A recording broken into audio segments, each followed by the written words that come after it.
उसको किस तरह ऑफ करवाती है। हम यहाँ पे डील कर रहे हैं single phase 3 phase induction motor के हवाले से। तो मुझे ये बताएं कि अगर एक 3 फेज इंडक्शन मोटर का एक फेज चला जाता है तो क्या वो चलती रहेगी? यस सर, वो चलती रहेगी। अच्छा, बाकी सब तो खामोश है। चलती रहेगी लेकिन वो कुछ टाइम के सर वो स्लो बाइंडिंग हीटर करती है। अच्छा, ये भी हो सकता है, लेकिन फिलहाल हम पहली जैसे उन्होंने बिलाल ने बताई बात इसके ऊपर रहता है, वो चलती रहेगी मोटर जो है ना। अगर उसका एक और फेज चला जाता है तो तब वो चलती रहेगी?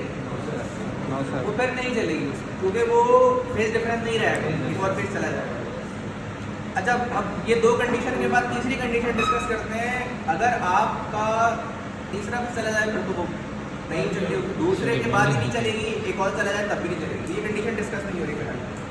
अच्छा, आपका एक फेज उस वक्त मौजूद था, अगर दो फेज थे, तीसरा फेज आ जाता है तो मोटर फिर कंडीशन आपकी नॉमिनल अकर कर लेगी। ठीक है, तो हम इसको परफॉर्म करते हैं। फिलहाल यहाँ की जो कंडीशन है सबसे पहले उसको सेलेक्ट करेंगे हम, ये सेंस करेगी और इस वक्त मोटर इसको चला देनी चाहिए। ठीक है, आपके तीनों फेज आ रहे हैं। फेज को इंटरप्ट करने का तरीका ट्रेलर में किस तरह से होता है, ये 3 स्विच लगे हुए हैं तीनों फेजेस के। ऑन कंडीशन में मैं इसको ऑफ कर दूंगा। एक वाइब्रेशन साउंड ऑब्जर्व किया है आपने? वो जो आप कह रहे थे ना, वो ये वाली कंडीशन पे है, इसमें मोटर जो है वाइब्रेशन कंडीशन पे एक्ट करने लग जाती है। अब मैं दूसरा फेज करूंगा तो जैसे हमने डिस्कस किया ऑफ हो गया। इस कंडीशन में अगर एक फेज आ जाता है तो क्या मोटर चलेगी या नहीं? नहीं चलेगी। दूसरे पे चल तो रही थी वो। स्टार्टिंग के लिए उसको तीनों फेज चाहिए। ठीक है, ये बात तो सही। अच्छा, वो क्यों नहीं चल रही? क्योंकि हो सकता है, ये बता भी रही है कि भाई उसके दोनों फेज चलेगा। ठीक है, दूसरी बात ये है कि हो सकता है ये किसी शॉर्ट सर्किट फेज फेलियर, क्योंकि शॉर्ट सर्किट अगर इसमें भी हुआ हो, वो ऑन इसलिए नहीं कर रही कि अगर शॉर्ट सर्किट कंडीशन के ऊपर वो ऑफ हुआ हो और उस पर ये ऑन कर दे तो मोटर आपकी इंस्टेंट पे जल भी सकती है। तो इसकी लॉजिक ये है कि इसलिए वो दूसरा फेज आने के नतीजे में ऑन क्यों नहीं करती मोटर को। अभी आ गया दूसरा फेज लेकिन मोटर को ऑन नहीं कर रही हो, तो कंडीशन है ये भी है, वजह उसकी ये भी है। तो ये 4 बातें जो मैंने बताई हैं ध्यान में रखिएगा। अब तीसरा फेज ऑन कर देते हैं, सेंस करेगी और इसके बाद उसको चला देना चाहिए। चला दिया उसने। ये फेज फेलियर के अंदर 3 से 4 बातें हैं जो आपको पता होनी जरूरी है। ठीक है, एक्सपेरिमेंट में ये हो गया यहाँ पे एक्सपेरिमेंट। इसके बाद हम चलते हैं अपने दूसरे पार्ट की तरफ जो कि फेज सीक्वेंस का एक्सपेरिमेंट है हमारा। क्लियर? यहाँ तक कोई सवाल किसी के ध्यान में है तो पूछिए, कोई डिफिकल्टी नहीं।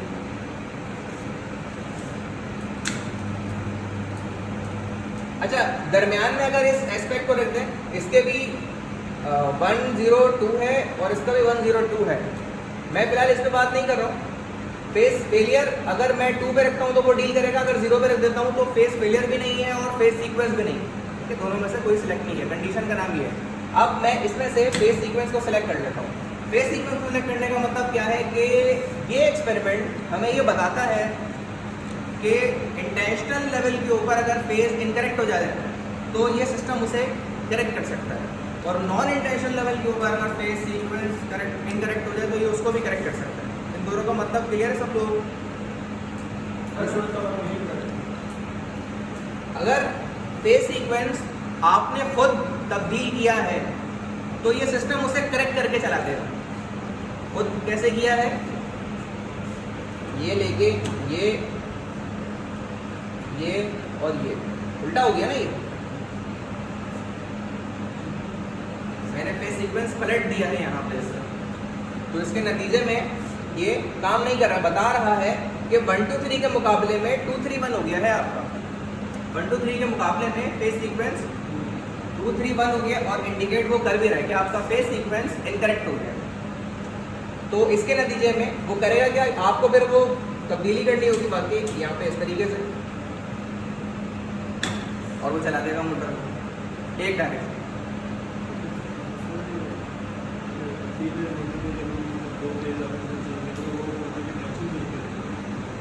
हाँ, लेकिन हम अभी यहाँ ये नहीं कर रहे। अगर ये कर रहे हैं, अगर यही करना मकसूद है तो वो काम हम यहाँ से भी कर सकते हैं।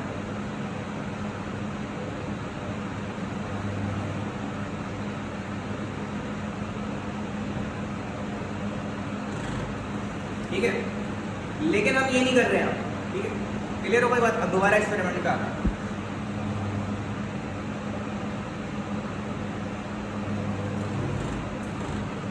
चलती हुई मोटर में कभी भी ऐसे नहीं करें। वो वजह ये है कि मैं तो स्ट्रीम में हूँ, तो पहले उसको ऑफ करना है, फिर तब्दील करना है, वरना चलती हुई मोटर उल्टी घूमती है तो वो ख़राब भी हो सकती है, ठीक है। और नॉर्मली वो जर्क लेती है ज़्यादातर। ये मोटर ज़रा सॉफ्ट स्टार्टर के अंदर है, सॉफ्ट स्टार्टिंग इसका मैकेनिज्म है, इसीलिए जर्क नहीं लेती।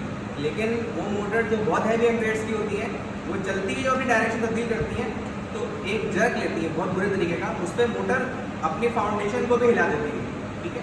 तो चलती हुई मोटर की कभी भी फेस तब्दील करके डायरेक्शन उल्टी करके मत रन करें, वो ख़राब भी हो सकती है। बहरहाल ये सॉफ्ट स्टार्टिंग की छोटी मोटर है, इसमें इसका मतलब नहीं है। बहरहाल फेस सीक्वेंस का एक पार्ट यहाँ पर हो गया।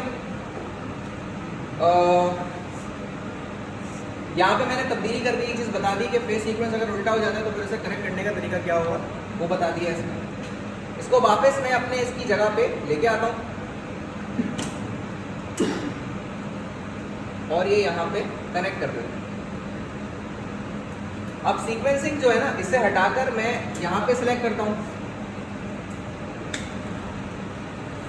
यानी सीक्वेंस मैंने सिलेक्ट नहीं किया हुआ तो यहाँ पे चलवा रहा हूँ, तो ये ब्लू येलो रेड के एस्पेक्ट में चल रही है।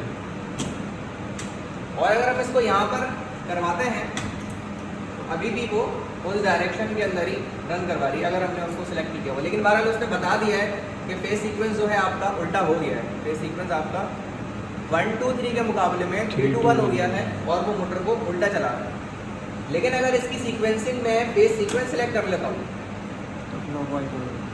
तो फेस सीक्वेंस सिलेक्ट करने के नतीजे में इसमें ये रन नहीं करती। समझ रहे क्यों? इसने क्यों इसको सेंस नहीं किया या फिर मोटर को क्यों नहीं चलाया? क्योंकि फेस सीक्वेंस जब आपने इंटेंशनली सेलेक्ट कर लिया है तो उसको यहाँ पर फेस सीक्वेंस करेक्ट में ही चलाना होगा।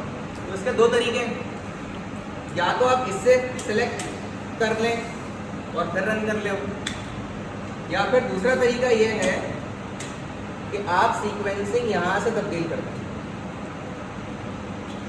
और उसके नतीजे में वो मोटर को रन कर दें। तो ये दो एस्पेक्ट हैं फेस फेलियर के और फेस सीक्वेंस के, जो इसमें हमने डिस्कस किया। यहाँ तक कोई सवाल किसी के जहन में है तो पूछिए, कोई डिफिकल्टी? ये रिले कौन सी लगी? फेस सीक्वेंस रिले होती है, मतलब इस ब्रांड आते हैं, फिर इसके स्नाइडर के आते हैं, मर्लिन ब्रांड के हैं, दीगर चीज़ें। लेकिन फेस सीक्वेंस जो है ये एक छोटा फीचर है, ये तकरीबन हर एक रिले के अंदर आता है तकरीबन। जैसे इसमें भी ये फीचर था, आपको याद होगा, ये फेस सीक्वेंस बता रहा था, याद है आपको? 4 इंडिकेशन बताता है, उनमें से एक जो है फेस सीक्वेंस की भी है। तो बहुत सारे रिलेज के अंदर ये फेस सीक्वेंस का ऑप्शन आता है उसमें। इसके अलावा बहुत सारे दीगर ब्रांड भी हैं, एलएस की भी रिले आती हैं, मर्लिन की भी आती है, स्ट्रैटर की भी आती है, वी की भी आती है, उनके अंदर ये वो होती है। बाकी फिर हर एक के फीचर डबल टिबल होते हैं। मिसाल के तौर पे ये जो थी रिले, इसमें 4 फीचर थे, ओवर अंडर वोल्टेज के और फेस सीक्वेंस का और फेस फेलियर का। ये 2 फीचर मिला के इस एक रिले के अंदर पहले से मौजूद है। जो आप अलग अलग पढ़ रहे हैं वो 2 मिला के इसके एक के अंदर हैं। हालांकि ओवर अंडर वोल्टेज रिले हैं, लेकिन ये दोनों फीचर इसके अंदर भी हैं। तो ये ज़्यादा बेहतर रिले इसका मतलब है, ठीक है। लेकिन बात होता ये है कि हमें इस तरह की कंडीशन नहीं आ रही होती कुछ जगहों पर। मैंने सिर्फ फेस सीक्वेंस रिले हमने लगाई थी सिंध क्लब, शारा फैसल के एंड पर एक क्लब है लीड क्लास का, तो वहाँ पर इशू रहते थे फेस सीक्वेंस के। उनकी जो मोटर थी स्विमिंग पूल वगैरह की, उनमें जो कपलिंग मोटर थी बहुत सारी वोल्टेज जाया करती थी, उनकी PMDA कनेक्शंस के कुछ मसले रहते थे यूटिलिटी के। तो फेस सीक्वेंस जैसे ही पलटता था तो वो मोटर जो है वोल्टेज चलने लगता था।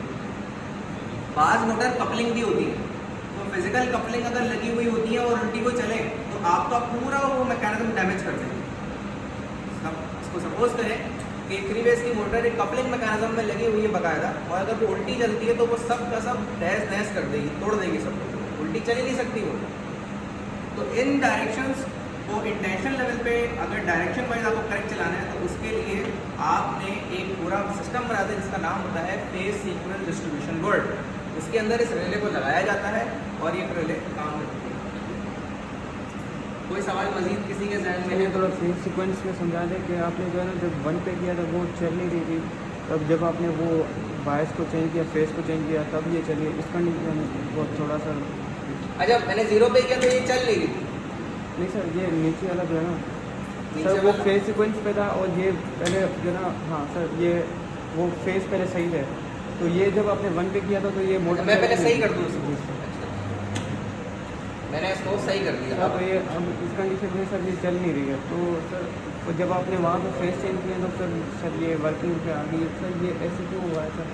जब वो फेस सीक्वेंस है तो वो सीक्वेंसर पे खड़ी है तो सर सीक्वेंस क्यों नहीं करी वो कह रहे हैं। अच्छा ठीक है। अच्छा, इसमें एक इशू ये भी है कि हमारी जो लाइन आ रही है ना ये जनरेटर रूम से, वहाँ सीक्वेंसिंग फॉलो नहीं की जाती। यहाँ कोई भी लोड 3 फेज का है ही नहीं। लाइटें, पंखे, पानी की मोटर सब सिंगल फेज है, तो यहाँ वो तारे ऐसे लगाए, ऐसे लगाए या ऐसे लगाए या ऐसे लगाए, किसी तरीके से भी लगा दें, उसको उससे फर्क पड़ेगा नहीं ना। इसको फेजेस लगाने और न्यूट्रल लगाना है बस। उसकी सीक्वेंसिंग मेंटेन करना उसका मकसद नहीं है। अब सीक्वेंस का चक्कर कहाँ आता है? जहाँ हम सिखा रहे होंगे, तो अब वहाँ से जब वायरिंग के इश्यूज आता है ना, तो फिर यहाँ आकर अब उसी से हम कलर कोडिंग भी ड्राइव कर रहे होते हैं कि पहला रेड है, फिर दूसरा येलो है, फिर तीसरा ब्लू है। जब हम यहाँ कनेक्ट करते हैं और जब इसकी पोलैरिटी के ऊपर आता है तो ये कहता है जी आपके पास जो रेड येलो ब्लू है, असल में वो रेड येलो ब्लू नहीं है, वो ब्लू येलो रेड है। तो उसे कनेक्ट करने के लिए मैंने ये उल्टा किया था। इसका मतलब आपके पास जो लाइन आ रही है ना वो इनकरेक्ट सीक्वेंस की आ रही है। समझ रहे हैं? मतलब लाइन पहले से उल्टी आ रही है, और उल्टी को जब आप सीधा करेंगे तो वो सीधा सेंस करेंगे उसको। ये रीज़न है, तो वो सीधा सेंस कर रही है उसको। क्यों? अब इसका दोबारा रीज़न मैं बता रहा हूँ कि हमारी जो कंट्रोल रूम से, जनरेटर रूम से जो लाइन पेस्ट के अंदर आ रही है उसका सीक्वेंस ऑब्जर्व करा ही नहीं जाता। ठीक है, ब्लू येलो रेड हो या कुछ भी हो, और वो लगाते हुए भी ना जब फ्लोर के सेंस के ऊपर आ रही होती है लाइन, तो यहाँ आते आते भी वो सीक्वेंस ऐसे ऐसे पलट जाता है, उसकी प्रायोरिटी कोई नहीं होती। ये हमें अंदाज़ा तब होता है जब वो रिले हम लगाते हैं, वो हमें बताता है कि आप जिसको रेड येलो ब्लू कह रहे हैं ना, असल में वो रेड येलो ब्लू नहीं है। आपको उसे करेक्ट करने की ज़रूरत है। तो फिर करेक्ट करने का तरीका क्या हो गया? कोई भी दो लाइन आपस में इंटरचेंज कर दें तो वो करेक्ट हो जाता है। तो मैंने यही काम किया है, मैंने कोई भी दो लाइन आपस में इंटरचेंज करी। इसका सबूत यही है ना, वो बता रहा है कि अब करेक्ट हुआ है, वरना वो करेक्ट नहीं था। तो ये जवाब है इसका। और कोई डिफिकल्टी किसी के जहन में? तो आज के सेशन को एंड करते हैं, अटेंडेंस की तरफ चलते हैं यहाँ से।